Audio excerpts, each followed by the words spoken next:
minha alma canta a ti, Senhor. Poderoso és tu, poderoso és tu.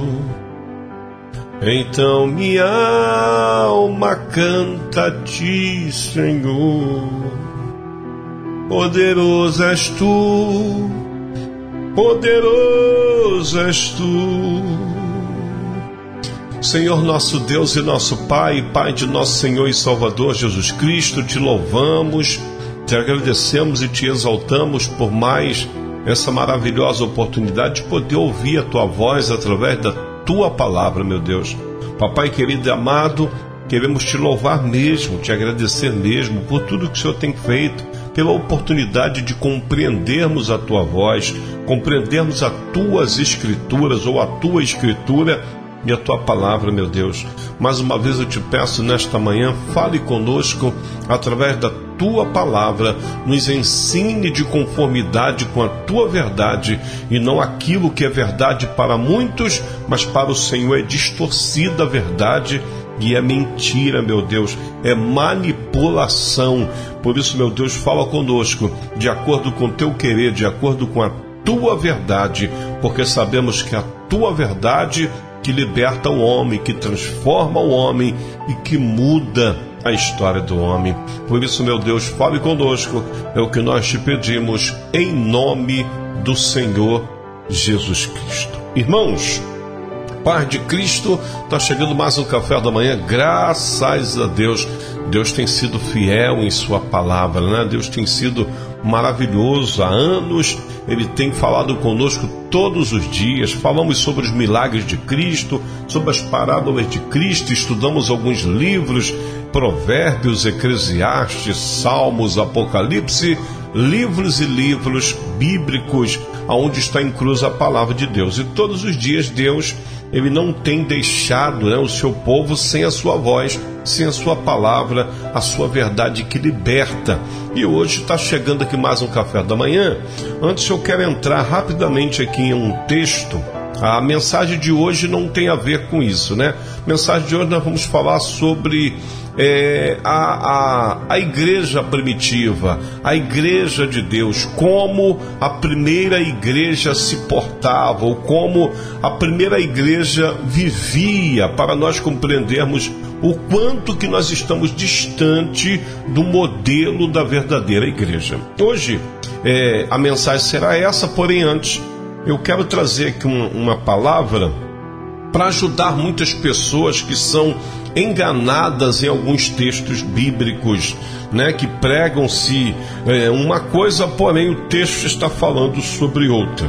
Então ontem eu ouvi uma palavra que se encontra em Mateus 22, 21, Marcos 12, 17, Lucas 20, 21, sobre um texto muito conhecido, né? Que Jesus está respondendo uma pergunta sobre os judeus, né? Se eles devem pagar impostos ao Império Romano ou não, né? A frase é: a César o que é de César e a Deus o que é de Deus.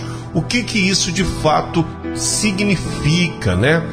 A mensagem é de simples compreensão. Só que ontem eu ouvi, né, num culto, o excelentíssimo, né, Senhor Malafaia falando que quando diz dá a César o que é de César e a Deus o que é de Deus, a César é pagar os impostos e a Deus é dízimos e ofertas. Ô irmão, no nome de Jesus, no nome de Jesus, chega a doer no nosso ouvido uma heresia dessa, ou essa mentira, porque dar a Deus o que é de Deus não significa dar dízimos e ofertas. E ontem foi pregado isso, ensinado isso, porque ia ter depois um pedido de dinheiro numa campanha que ele disse que sempre faz todo ano, né? 3 vezes no ano ele faz uma campanha financeira desse jeito, que é para pagar um monte de coisa, para reformar igrejas. Não precisa essa apelação, inclusive mentindo com a palavra de Deus.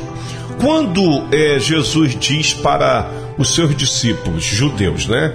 Vocês devem dar a César o que é de César, de fato é isso, pagar os impostos que era necessário. Até mesmo porque era essa indagação que estava sendo feita para Pedro, se eu não me engano, né? E Pedro ficou muito revoltado com isso, tem que pagar imposto. Aí foi até Jesus, aí Jesus falou: vem cá, meu filho, dá a César o que é de César e a Deus o que é de Deus. Mas a Deus o que é de Deus não é dízimos e oferta. As coisas que pertencem ao Estado ou ao governo devem ser dadas ao Estado. Neste caso, o imperador romano César. As coisas que pertencem a Deus devem ser dadas a Deus. E o que é que você deve dar para Deus? Não tem nada a ver com dízimos e ofertas. Só que os caras estão tão voltados para o dinheiro, para o financeiro, que eles pegam textos que não tem nada a ver com dinheiro, com dízimos e ofertas, e utilizam para as suas petições. Mas vamos lá entender o significado de dar a Deus o que é de Deus. O que é dar a Deus o que é de Deus? Dar a Deus é a nossa fé, adoração e louvor, reconhecer a sua soberania e amor por nós. Então, o primeiro parágrafo aqui para você entender, o primeiro tópico é fé e adoração. Então, dar a Deus o que é de Deus é dar a Deus a nossa fé, adoração e louvor, reconhecendo a sua soberania e amor por nós. Segundo tópico, obrigações espirituais. Isso que nós temos que dar a Deus, cumprir as nossas obrigações espirituais, como a oração, meditação e a leitura dos textos sagrados, como nós fazemos todos os dias lendo a Bíblia. Terceiro tópico, vida e propósito. Entregar a nossa vida e propósito a Deus, buscando a sua vontade e direção nas nossas decisões e ações. Não é agir por conta própria, é agir segundo as orientações de Deus. Aí você está dando para Deus vida e propósito. Tópico 4. Dons e talentos. Oferecer os nossos dons e talentos a Deus, para a obra de Deus, usando-nos para servir aos outros e glorificar o seu nome. Está entendendo? Você tem um talento, você tem um dom, seja qual for, entregue isso para Deus. Fala: Senhor, pode usar o dom e o talento que o Senhor me deu na tua obra. Então esse é o quarto tópico. Para encerrar, quinto tópico, coração e alma. Dar a Deus nosso coração e alma, entregar-nos completamente a Ele, buscando uma relação pessoal e íntima. É isso que nós temos que dar a Deus. Mas aí o cara perde um tempão num culto de ceia, que era para ele estar ensinando sobre a ceia. A ceia é uma comunhão entre irmãos. A ceia é um momento em que nós devemos fazer o que Jesus falou, né? Faça isso em memória de mim. A ceia sempre foi uma grande festa, onde as pessoas se reuniam para lembrar de Jesus.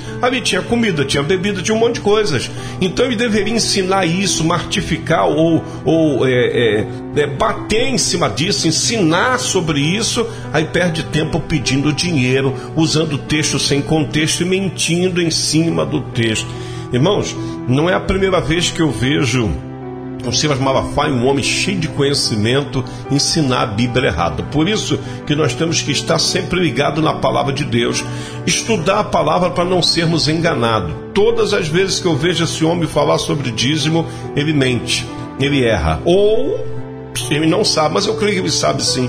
Ele usa texto sem contexto, usa Mateus 23 para dizer que Jesus estava ensinando dízimo. Não estava. Jesus estava repreendendo os fariseus que davam dízimo de uma coisa e negligenciavam o mais importante, que era cuidar das pessoas, ter misericórdia com o seu semelhante. Era isso. Jesus não estava ensinando dízimo, estava repreendendo. Vocês dão dízimo disso e disso, mas o mais importante vocês não fazem. Era isso. Aí ele usa sempre o mesmo texto. Já 2 vezes que eu vejo ele pregar sobre isso. Ele usa Hebreus capítulo 7, aí lê lá que Abraão foi o primeiro a dar para Melquisedeque lá o dízimo e tal.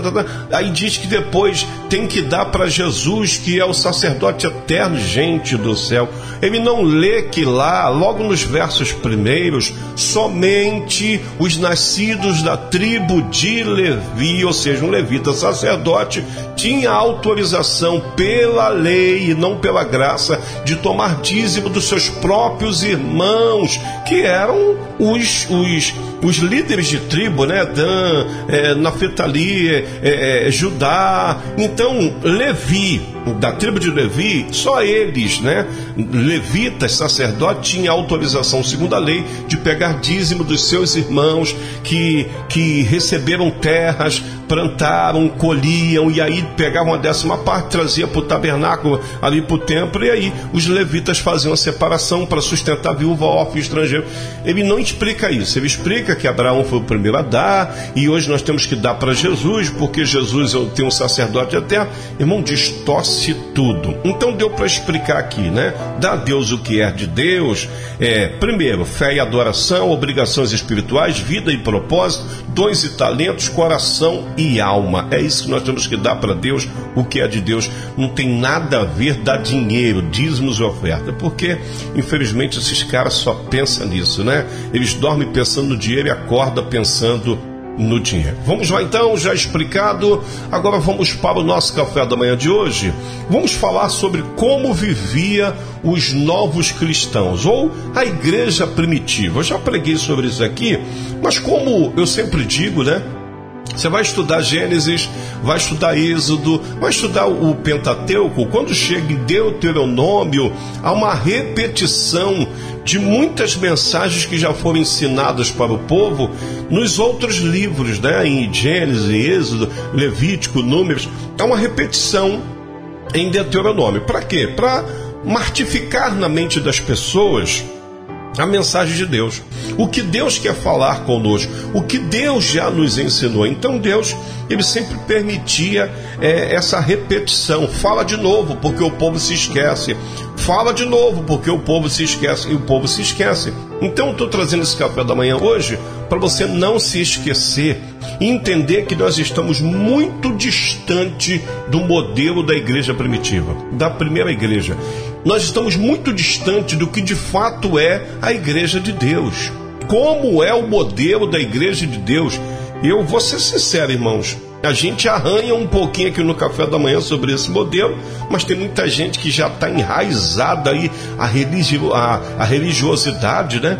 Já foram pegos pelo sistema e eles não conseguem entender que o que nós fazemos aqui no café da manhã é uma base da igreja primitiva. É ninguém pensar em si mesmo, pensar no seu próximo. E era isso que Jesus estava falando para os fariseus em Mateus 23. Vocês dão dízimo disso, mas vocês não fazem isso. O mais importante, né? Que é cuidar do seu semelhante, ter misericórdia com o seu semelhante, cuidar de órfãos, estrangeiros. Vocês não fazem isso. Então a igreja primitiva, o modelo era esse. Preste atenção, que cartilha linda, que ensinamento lindo que se encontra em Atos dos Apóstolos, capítulo de número 2, a partir do verso 42. Vê se a sua igreja vive assim. Diz assim: ou os irmãos que você convive com ele na sua congregação são desse jeito, ou se você vive desse jeito. Diz assim o verso 42: e perseveravam na doutrina dos apóstolos, e na comunhão, e no partir do pão, e nas orações. Deixa eu fazer uma pergunta. Você persevera na doutrina de Deus, na doutrina da palavra, na doutrina que os apóstolos de Deus escreveram livros, cartas, você persevera? Na comunhão, no partir do pão e nas orações, você persevera? Você tem comunhão com os seus irmãos, até no partir do pão e nas orações? Sim ou não?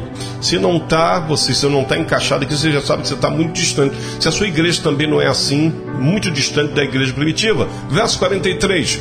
E em toda a alma havia temor, e muitas maravilhas e sinais se faziam pelos apóstolos. Irmãos, já cansei de pregar isso. Por que havia no meio da igreja primitiva muitos sinais e maravilhas feitos pelos apóstolos? O verso 42 responde: porque eles estavam numa doutrina, eles estavam em comunhão, em tudo, em oração, inclusive na comida, no partir do pão. Verso 44. E em todos os que criam estavam juntos e tinham tudo em comum. Por isso que Deus abençoava essa igreja. Por que Deus não tem abençoado muitas congregações? Porque há divisão, não estão juntos, estão separados dentro do mesmo lugar. Então o verso 44 diz: e todos os que criam estavam juntos e tinham tudo em comum. Hoje em dia não, hoje em dia é separado. Hoje em dia, meu irmão, se eu tenho meu carro, é meu carro, eu saio da igreja do A Paz do Senhor, tá chovendo, eu não ofereço carona para ninguém, vou embora para minha casa. Tem gente que vai embora dentro do carro sozinho, não oferece carona para ninguém. Ou seja, se não há comunhão, se estão separados, Deus não tem como habitar no local onde há separação. A orientação de Deus é união. Se não há união, Deus não tem como habitar. Verso 45. E vendiam as suas propriedades e bens, e repartiam com todos, segundo cada um havia de mister, ou seja, de necessidade. Até no vender alguma coisa, eu vou vender a minha casa, eu vou vender não sei o que lá. Lógico que se eu vender minha casa e estou precisando comprar outra, eu não vou poder compartilhar, porque eu tenho que fazer essa parte, eu não posso deixar minha família na rua. Mas aqui no caso, eles tinham outra propriedade, eles tinham outra casa. Então, se eles vendiam uma propriedade e bens, eles repartiam com todos, segundo a necessidade de cada um. Ou seja, ninguém pensava em si mesmo, cada um pensava no outro. Por isso que Deus estava nessa igreja primitiva. Verso 46. E perseverando unânimes, o pão em casa, presta atenção, e perseverando unânimes todos os dias no templo, e partindo o pão em casa, comiam juntos com alegria, singeleza de coração. Ninguém comia pão separado, comiam juntos. Por isso que Paulo, quando vai pregar sobre a ceia do Senhor, ele repreende a igreja de Corinto, porque lá, mesmo eles estando reunidos para a ceia, havia uma bagunça, cada um comia o que era melhor dele mesmo, que ele trouxe de casa, não dividia com o outro. Então não tem nada a ver com a igreja, um povo que age desse jeito.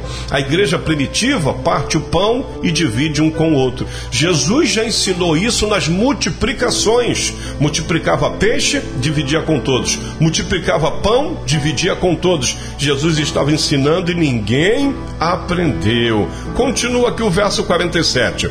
Louvando a Deus, caindo na graça de todo o povo, e todos os dias acrescentava o Senhor à igreja aqueles que se haviam de salvar. Então quem enviava pessoas para a igreja era Deus. Quem enviava público para a igreja era Deus. Por quê? Porque a igreja estava unida, a igreja estava em obediência, a igreja estava perseverando na doutrina escrita pelos apóstolos que eles aprenderam com Cristo, e tinha sinais e maravilha por causa dessa união. E Deus, tão maravilhado e tão feliz com o seu povo, o que é que Deus fazia? Pegava as pessoas no meio da rua, o Espírito Santo, e convencia: entra ali que eles vão cuidar de você, entra ali porque ali eu estou no meio daquele povo, pode entrar nesta congregação porque eu vou falar contigo. Era assim. Hoje você vê que tem igrejas aí que é 2, 3 membros. Por quê? A divisão. Igrejas imensas que não há um sinal, não há uma maravilha, pelo contrário, há teatro, pessoas fingindo que estão endemoniadas, pessoas fingindo que estão cheias do Espírito Santo, pessoas fingindo de todos os tipos dentro da igreja, e Deus muito distante. Por quê? Não há união, uma farsa, uma mentira, não há nenhum tipo de doutrina da parte de Deus, bíblica. As doutrinas são humanas. Você não pode participar da ceia. Por que não pode? Porque a ceia é santa ao Senhor, e você não se casou, você não se batizou, você isso, você aquilo outro. Ou seja, doutrinas humanas. Nada disso é bíblico. Está entendendo? Nada disso é bíblico. Você pode orientar as pessoas, proibir não. Tá entendendo? Pode orientar as pessoas, proibir não. Ó, você não tem condições de estar aqui porque você isso, você aquilo. Você não pode participar da ceia porque você está em pecado. Então ninguém vai participar da ceia. Que a Bíblia diz que aquele que diz que não tem pecado é mentiroso. E o amor de Deus, o Espírito de Deus não está nele. Todos nós somos pecadores. O que tem que ter é orientação. E o que não está tendo dentro das igrejas é orientação. Doutrina segundo a palavra de Deus. Doutrina segundo a mensagem de Deus vinda pelos apóstolos. Aí sim vai dar certo. Agora, doutrinas humanas, você vai perguntar para o pastor: mas por que eu não posso isso? Mas por que eu não posso aquilo? Não pode, simplesmente não pode. Que é bíblico. Aonde está na Bíblia? Ele não sabe explicar. Então não tem como, irmãos. E continua, lá no capítulo 4, verso 32, diz assim: e era um o coração e alma na multidão dos que criam. Ninguém dizia que coisa alguma dos que possuía era sua própria, mas todas as coisas lhe eram comuns. Olha que igreja maravilhosa. Irmãos, é porque hoje em dia as igrejas, elas são as casas, né? Com o nome lá na frente. Elas são construídas de acordo com o desejo do homem de receber adoração para ele mesmo e dinheiro. Porque se de fato a igreja de Deus ela fosse constituída segundo a palavra, primeiro, não ia haver uma igreja de parede preta, porque quando você vai ver o tabernáculo sendo construído, tem todas as cores, azul, todas as cores, menos a cor preta. Mas não, igrejas pretas. Você vê que está tudo errado. É tudo segundo o coração do homem, a vontade do homem. Se a igreja hoje, as quatro paredes, a casa, fosse construída de acordo com a palavra de Deus, então, meu irmão, seria uma benção, porque seria assim, ó, era cada um mesmo coração, a multidão tinha o mesmo coração, todos criam na mesma coisa, ninguém dizia que coisa alguma que possuía era própria, é minha, não, todos eles tinham tudo em comum, por isso tinha sinais e tinha maravilhas da parte de Deus mesmo. Deus tinha prazer de sentar no púlpito para ser adorado, porque tudo era feito de acordo com a vontade de Deus. Hoje eu posso dizer aí que 99,9% das congregações, Deus não está presente. Quem está é o homem. Porque você vê como é que eles se apresentam no púlpito das igrejas. Sapato de várias cores, roupas que parecem até, não tem nem explicação para aquilo, querendo aparecer. Não só homens, como também mulheres. Então, se tem um homem que aparece mais do que Deus, para que Deus vai estar ali? Se quem tem que ser adorado é Deus e quem está sendo adorado é o homem. Outra coisa, irmãos, anota isso aqui que eu vou falar para você. Outro erro que o homem põe na cara de todo mundo. Você vai numa congregação onde o local deve ser feito para oração, aí tem várias barracas vendendo várias coisas. Vendem dentro da igreja, vendem fora da igreja. E outra, isso aqui está na cara de todo mundo. Na porta da igreja, que dizem que é de Deus, está a foto do pastor presidente. Às vezes só, às vezes com a esposa. Mas espera aí, gente. Se a congregação, quem faz os milagres, quem revela tudo, quem traz a palavra e a palavra é de Deus, então se Deus tivesse uma imagem, era essa imagem que deveria estar na porta da igreja, mostrando que ali Deus habita, ali é a casa de Deus. Por isso, eu só encontrei até hoje uma congregação com o nome certo: Igreja Casa de Oração. É o certo. Não tem foto de nenhum líder. Colocou a foto do líder, você vai ver que aquele lugar, ou você já vai entender que aquele lugar não é a casa de Deus, é a casa daquele homem. Quem manda é ele. O pastor presidente ele vai falar de Deus, ele vai apontar para Deus poucas vezes, mas na maioria das vezes ele vai ditar regras de dizer que ele que manda. E você não vai entender isso porque você está com os olhos espirituais fechados. Porque se você tivesse com os olhos espirituais abertos, você nem entrava no lugar desse. Porque na porta da igreja já tem a foto de quem? Do líder da igreja, do dono da igreja. Manda ele explicar sobre isso. Ei, vem cá, meu filho. A igreja de Jesus ou a igreja sua? A de Jesus. Então por que está a tua foto lá fora? Para mostrar que essa igreja aqui é de quem? Sua, porque você que manda. Então, irmãos, está tudo errado. Tudo errado. Se você lê a Bíblia, ninguém te engana. Se você lê a palavra, ninguém vai te enganar. E você vai começar a notar vários erros. Está entendendo? A igreja primitiva está dentro da Bíblia. É ela que vai te ensinar como uma congregação hoje deveria se portar, como os líderes, os homens aqui devem se portar. Eu li capítulo 2 de Atos dos Apóstolos, já estou no capítulo 4 de Atos dos Apóstolos, e aqui não está falando o nome de nenhum discípulo como grandão, está colocando todos eles unidos de forma unânimes, não tem nome aqui, todos eles apontam para um só nome: Jesus Cristo, o único que morreu e ressuscitou. O resto são meros mortais. Aí olha o que diz o verso 33, não tem nome de discípulo, diz: e os apóstolos, porque se eles estão unidos, ninguém é maior do que ninguém. E os apóstolos davam com grande poder testemunho da ressurreição de quem? De Pedro, de Tiago, de João. Não. E os apóstolos davam grande poder, testemunho da ressurreição do Senhor Jesus, e em todos eles havia abundância de graça. Eles davam testemunho de Jesus, ou seja, o que é que a palavra está nos ensinando? Eles não pregavam sobre eles pregavam sobre Jesus, e davam testemunho de quem? De Jesus. Por isso que eles tinham muita graça. Verso 34: não havia, pois, entre eles necessitado algum, porque todos os que possuíam herdade, ou seja, casas, possessões, vendendo-as, traziam o preço que fora vendido e depositavam aos pés dos apóstolos. Então eles não tinham vaidade nenhuma. Aqui, o apóstolo, nós confiamos nos irmãos, que os irmãos são de Deus, está aqui para dividir para o povo, porque eu já peguei a minha parte, já consigo resolver a minha vida, agora eu vou compartilhar para que os meus irmãos também tenham a mesma coisa. Verso 35: e repartia-se cada um segundo a necessidade que cada um tinha. Está entendendo? Ninguém pensava em si mesmo, pensava em todos. Verso 36: então José, chamado pelos apóstolos de Barnabé, que trazendo o filho da consolação levita, natural de Chipre, possuindo uma herdade, vendeu-a e trouxe o preço e depositou aos pés dos apóstolos. Ninguém queria nada para si, todos queriam ver o outro crescer, todos dividiam aquilo que possuía. Esse é o modelo da igreja verdadeira. Se você tem uma igreja, que você congrega no local, que você vê divisão, a porta da igreja, quem está a foto lá não é Jesus, não é Deus, que Deus não tem rosto, não mostrou isso para ninguém. Está a porta do teu pastor, está a foto do teu pastor, pode ter certeza, irmão, a igreja ainda é de Jesus, é desse pastor, é ele que dita a regra, é ele que fala, a palavra final é dele, não é de Jesus. Eu paro por aqui, ficou muito grande esse café da manhã, mas está bem explicadinho, identificado para você não ser enganado. Se você lê a palavra de Deus todos os dias, ninguém te engana, tá bom? Deus abençoe a todos no nome de Jesus. Oramos, ou oremos por essa palavra em nome de Jesus.